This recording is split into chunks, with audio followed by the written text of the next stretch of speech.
জনতা পার্টির সাংগঠনিক প্রক্রিয়া হলো কার্যকারিণী বৈঠক। সেটা প্রত্যেক 3 মাস অন্তর অন্তর হয়। 2 বছর আমাদের কোভিডের কারণে খুব ছোট পর্যায়ে আমাদের এই কার্যকারিণী বৈঠক করতে হয়েছে।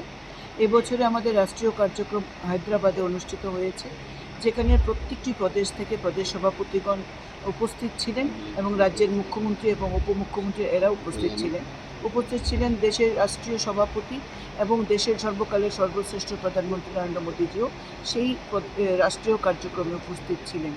এবং তারপর আমাদের প্রদেশ কার্যকারিণী হয় 6 এবং 7 তারিখে জুলাই মাসে, সেটা গোমতী জেলার উদয়পুরে অনুষ্ঠিত হয়।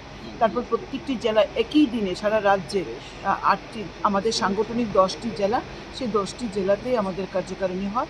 এবং আজকে 17ই জুলাই রাজ্যের 60টি মণ্ডলে একই সাথে একই সময়ে কার্যকারিণী হচ্ছে। আজকে তেলিয়ামুড়া মণ্ডল কার্যকারিণীতে আপনারা এসেছেন। এখানে সাংগঠনিক বৈঠক, বিভিন্ন আমাদের কার্যক্রম রয়েছে, যেখানে রাজনৈতিক প্রস্তাব, অর্থনৈতিক প্রস্তাব, সামাজিক প্রস্তাব, এই বিষয়গুলো এখানে রাখা হয়েছে। এবং আমাদের আজকে আমরা খুব সৌভাগ্য আমাদের যে আমাদের সাথে রয়েছেন উত্তর পূর্বাঞ্চলের এবং ত্রিপুরার দায়িত্বপ্রাপ্ত মহাসংগঠন মন্ত্রী ফণীন্দ্রনাথ শর্মা। তিনি আসাম প্রদেশ থেকে এসেছেন এবং গতকালকে তেলিয়ামুড়ায় প্রবাস করেছেন।